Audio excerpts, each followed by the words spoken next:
papua New Guinea के प्रधानमंत्री हमारे राजदूत से बात कर रहे थे। मेरे लिए वो गुरु हैं, विश्व गुरु। मैं विदेश नीति कर रहा हूं, आज तक मैंने ऐसा दृश्य कभी नहीं देखा। Prime Minister Modi is certainly one of the most visible leaders that India has had in my lifetime. Hindustan तो बहुत अच्छा काम कर रहा है। जब आपके हालात इस तरह बन जाते हैं तो somebody has to intervene। ये सब हो क्या रहा है? क्या यही है जिसे हम अल्फाज में क्या कहते हैं, मकाफाते अमल? सबको ले जाओ, मुझे पाकिस्तान को क्या करना है, मुझे अपने पीओके को लेना है वापस। उसके लिए हम दम रखते हैं, हम ले लेंगे, वो देखते जाओ कैसे। अब कश्मीरी अवाम के माइंड से चेंज हो चुके हैं, कश्मीरी अवाम समझ चुकी है हमारी अवाम को वहां पे जुल्म है और हम लाएंगे उसको।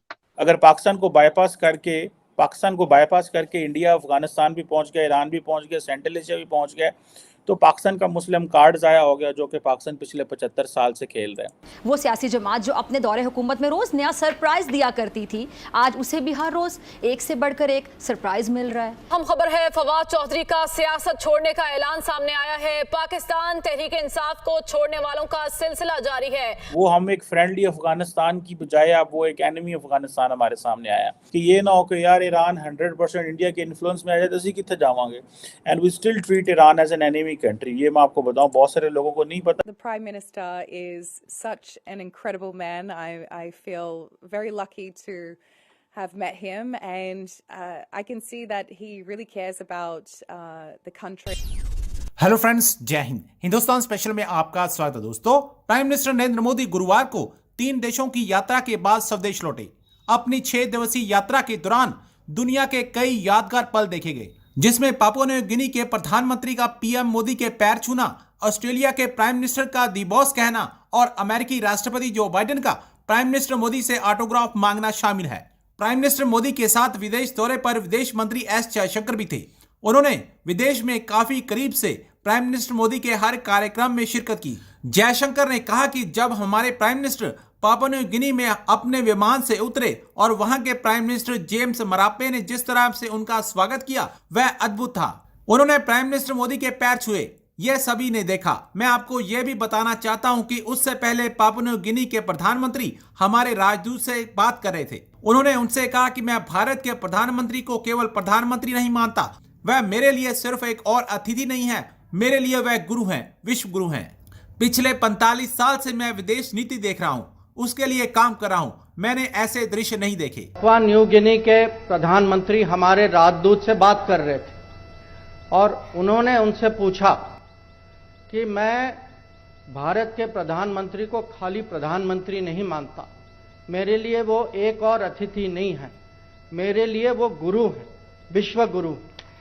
और जो आदर सम्मान जो था वो न केवल उनकी सोच थी, वो पूरे पैसिफिक की सोच थी, पूरे दुनिया की सोच थी। तो आप ही देखिए, मैं ये कह सकता हूं पिछले 45 साल में मैं विदेश नीति कर रहा हूं, आज तक मैंने ऐसा दृश्य कभी नहीं देखा।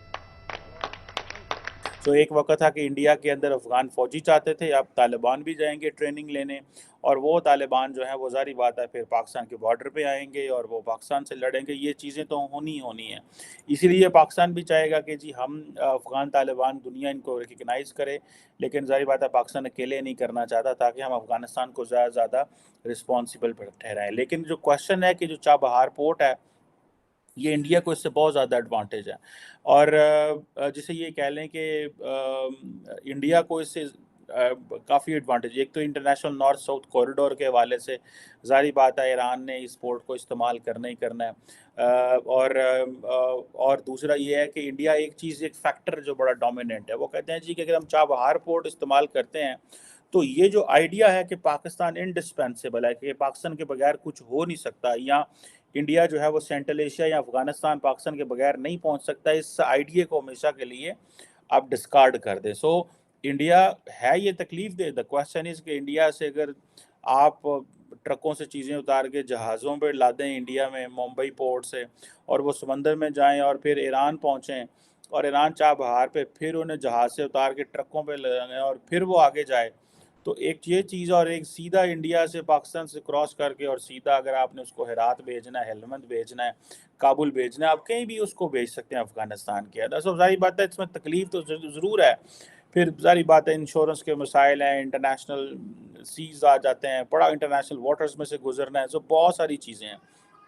सो क्वेश्चन ये है कि जो चाबहार पोर्ट है वो इंडिया के लिए इंतहाई इंपॉर्टेंट है। So initially they want to use it for humanitarian purpose, other than that for improving strategic ties with Iran, other than that having an influence on Afghanistan, giving life to their international north-south corridor that start from St. Petersburg और central Asia से, और वो सारा इधर से होता जब नीचे आता है। सो उनको पता है कि हमने क्या करना है और किस तरह चीज़ें जो हैं वो हमने उसको आगे लेके जाना। अब इंडिया जो है वो सिर्फ ये कहता है जी हम तो इसको सिर्फ, we are not about just strategic Chabahar port जो हमें चाहिए या अफगानिस्तान चाहिए। We have good friendly historical and civilizational connections with the Afghans, with Iranians, with the Central Asian countries. So Pakistan कहाँ पे खड़ा हुआ है? अगर पाकिस्तान को बाईपास करके इंडिया अफगानिस्तान भी पहुंच गया, ईरान भी पहुंच गया, सेंट्रल एशिया भी पहुंच गया, तो पाकिस्तान का मुस्लिम कार्ड ज़ाया हो गया जो कि पाकिस्तान पिछले 75 साल से खेल रहा है। पाकिस्तान की नेबरहुड ज़ाया होगी जो कि पिछले 75 साल से हम कह रहे हैं। अफगानिस्तान के वाले से हमारी पॉलिसी ये रही है जी, ये स्ट्रेटेजिक डेप्थ है, हमें इसके ऊपर जो है ना वो कल को इंडिया हम पे हमला करता है तो अफगानिस्तान एक फ्रेंडली मुल्क हमारे साथ होना चाहिए, ताकि हमें अगर स्ट्राइक बैक करना है, सेकंड स्ट्राइक करनी है तो अफगानिस्तान से हम ये इस तरह के रफ आइडियाज़ जो है मिलिट्री सोल्जर्स बनाते रहते हैं, सारी बात है। बट एनी हाउ वो हम एक फ्रेंडली अफगानिस्तान की बजाय अब वो एक एनिमी अफगानिस्तान हमारे सामने आया।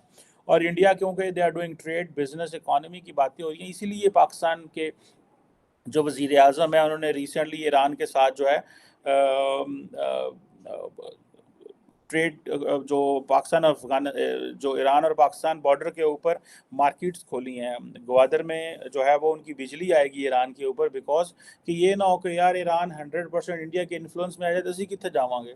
And we still treat Iran as an enemy country. ये मैं आपको बताऊं, बहुत सारे लोगों को नहीं पता, लेकिन Iran is treated as an enemy country in Pakistan. जो दोज पीपल वे मेक अ डिसीजन अफोर्ड कर सकते हो ना, तो फिर पाकिस्तान की 22 करोड़ की आबादी को अफोर्ड करके दिखाओ। कर सकते हो तो ले जाओ, सबको ले जाओ। मुझे पाकिस्तान को क्या करना है, मुझे अपने पीओके को लेना है वापस। उसके लिए हम दम रखते हैं, हम ले लेंगे वो, देखते जाओ कैसे लेंगे। 75 साल में तो ना दम रखा, अब दम रखते दम अब कश्मीरी अवाम के माइंड से चेंज हो चुके हैं। कश्मीरी अवाम समझ चुकी है हमारी अवाम को वहां पे जुल्म है और हम लाएंगे उसको। कश्मीर का कोई मसला ही नहीं है, जो मसला है वो पीओके का मसला है। पॉजिटिविटी स्प्रेड करने के लिए रोज इतना खौर होते हैं, काम कर रहे हैं इसके लिए, लोगों से बात करते हैं, डिफरेंट इंटरव्यूज करते हैं, वहां बहुत अच्छी बात है। पहुंचाते हैं। जब तक आप आवाज नहीं उठाओगे तब तक कुछ नहीं होगा। आवाज उठाते बट एज यूजुअल एक चीज मैं भी रेस्पेक्ट से, गुजारिश से बोलता हूँ कि एक चीज पे और आवाज उठाइए इंटरनेट पे। बात ही नहीं करना चाहती, एक दफा जिसने मेरी बात सुनी हो अपना ही बोले। मैं तो बोल रहा हूँ कि गुजारिश करता हूँ कि इंटरनेट के लिए भी आवाज उठा दो।